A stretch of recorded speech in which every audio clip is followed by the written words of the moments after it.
All right, Innovative Pro Wrestling. What a debut for the company, man. And we're joined by a great surprise. Talk about debuts. We're talking about debut. Rich Swann, what is going on, man? Hey, man, I'm good, man. Like, this was an exciting show.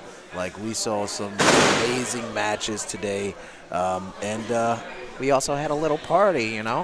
What an entrance, man. Like, you had the crowd jumping, and how does it feel to electrify the crowd like you do, man? Is it you always get goosebumps when you go to the ring? No matter where it is, no matter what state, no matter how big the crowd is, how small, when you can pull that type of energy out of a crowd and make them feel the way they do, make them act the way they do, make them give those reactions that we so want. Like, there's no other feeling, like, better than that. You know what I'm saying? Yeah, I do get the goosebumps. Yeah, I do feel it in my body. I do, like, feel the joyfulness. Like, oh, man, I'm making these people smile. Teddy Hart busted, like, the best promo tonight ever. Yeah. Like, just saying. Like, I shed a tear. You know, making these people smile, that's what we do. That is what our main goal is, you know what I mean? And you feed off that energy too, right? Exactly. That motivates you for moments where maybe you're not feeling 100% or the day's dragging. Like, that energy gets you up to get through the match. Oh, yeah, of course. Like, hey, I'm not ashamed. I threw up after my match because, whoa, I was in there with Big Dan Moff, and he made it hurt a little bit, you know what I'm saying? And then the pain tolerance just was not up there.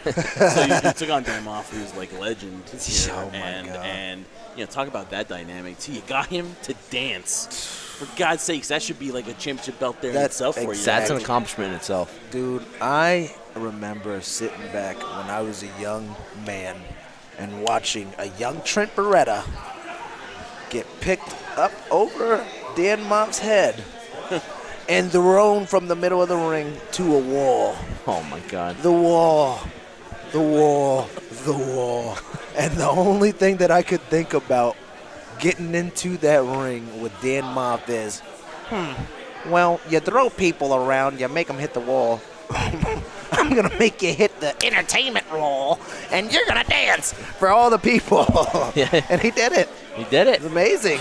Like, I can't even explain that. Like, can't. Just seeing how, There are no words. Yeah, just seeing, like, how ruthless Dan Moff has been throughout his whole career, and then making him, show a different side of himself to these people, like.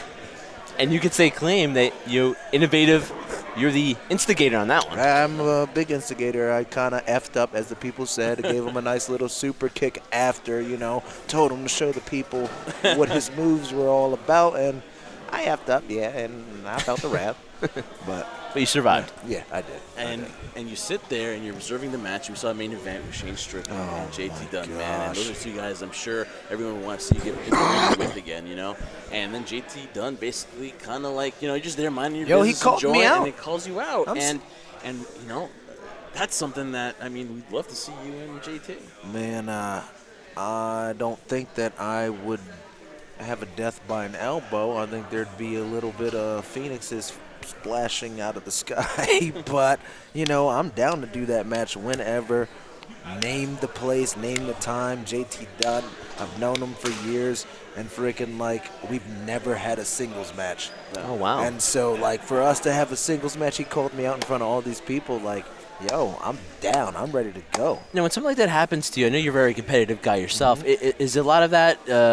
I wouldn't say it's disrespectful calling you out, but a lot of something like that, when somebody does that to you and somebody you haven't worked with before in a singles match like JT does, is that enthrall the excitement, the creativity in your mind? Like, wow, what could happen if we do get in the ring again? It makes the juices flow. It makes the ideas come to my head. Like, how could I put this guy away?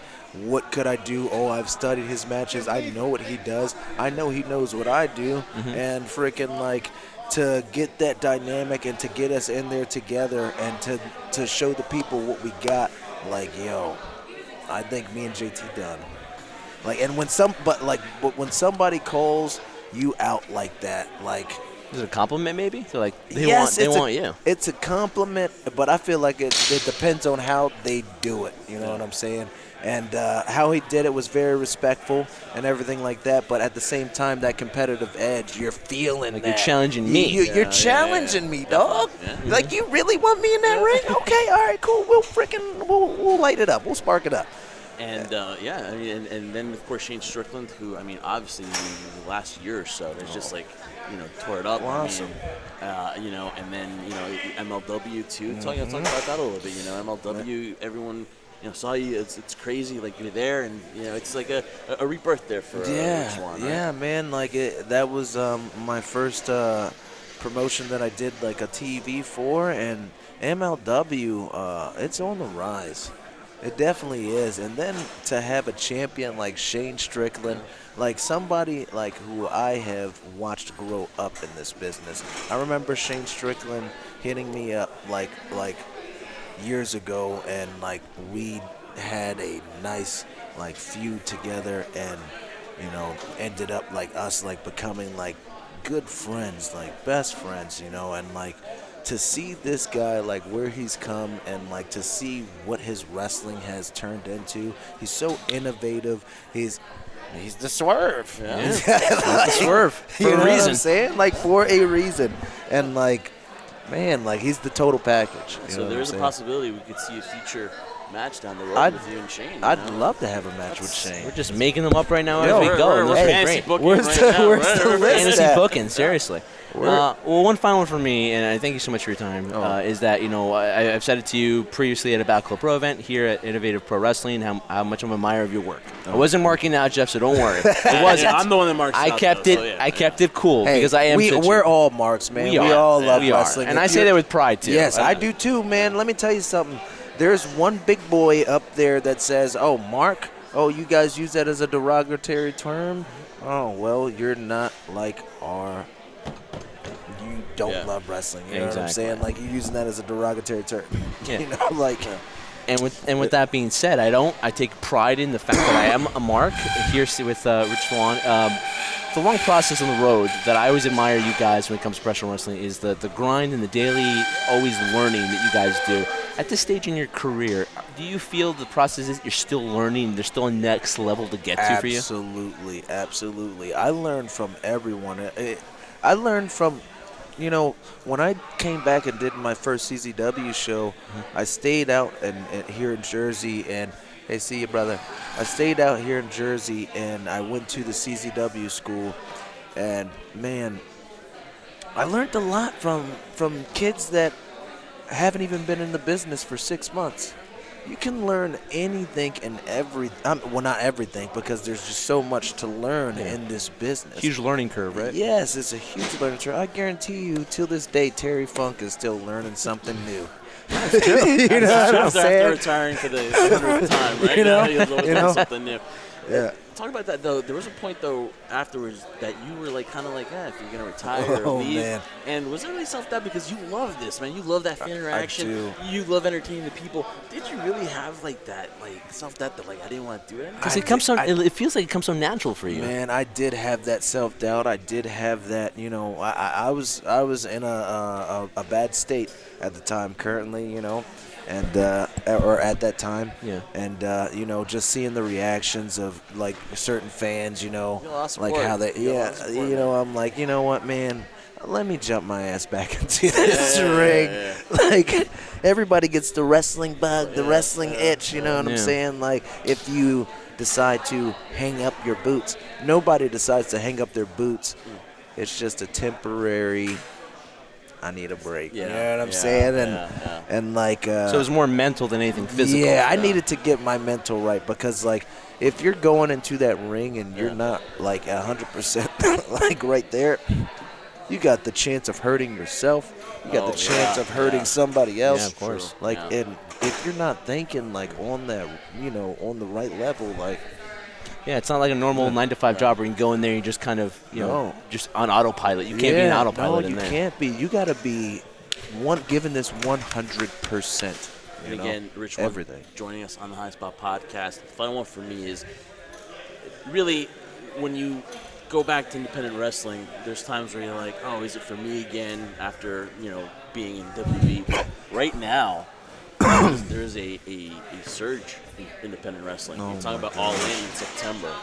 You're talking about Cody maybe taking a chance of leaving, a chance on himself and leaving, and now look where he's at right now. What do you think this, and just like a show like this, Innovative Pro Wrestling pops up and it just, sells out and everyone, loves independent wrestling. What do you think is the state of independent wrestling I think the state of independent wrestling is exactly what the state of wrestling was when there was a territory, when there were the territories, you know what I'm saying?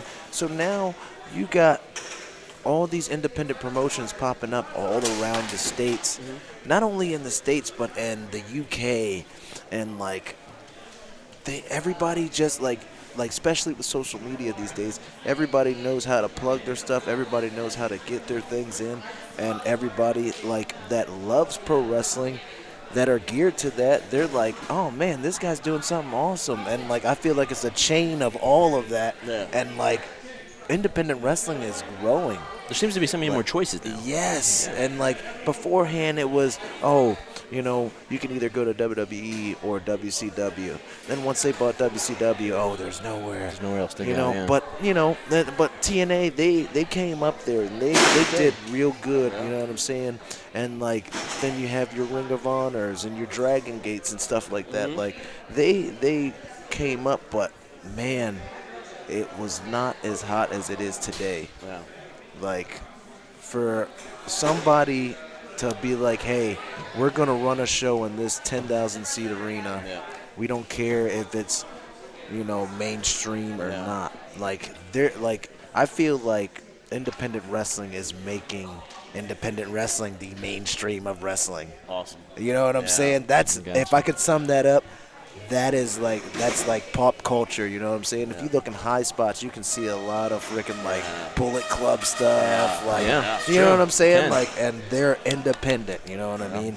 So, ladies and gentlemen, again, Rich Swann, Innovative Pro Wrestling, one in the chamber. Thank you so much for your time. Appreciate it. Best of luck to you, man. And we'll be pulling for you from anywhere out here in the States and everywhere worldwide too. Thank you so much. Thank Rich you Swann, for having me up High Spot Podcast. Thank you. High Spot Podcast, yeah!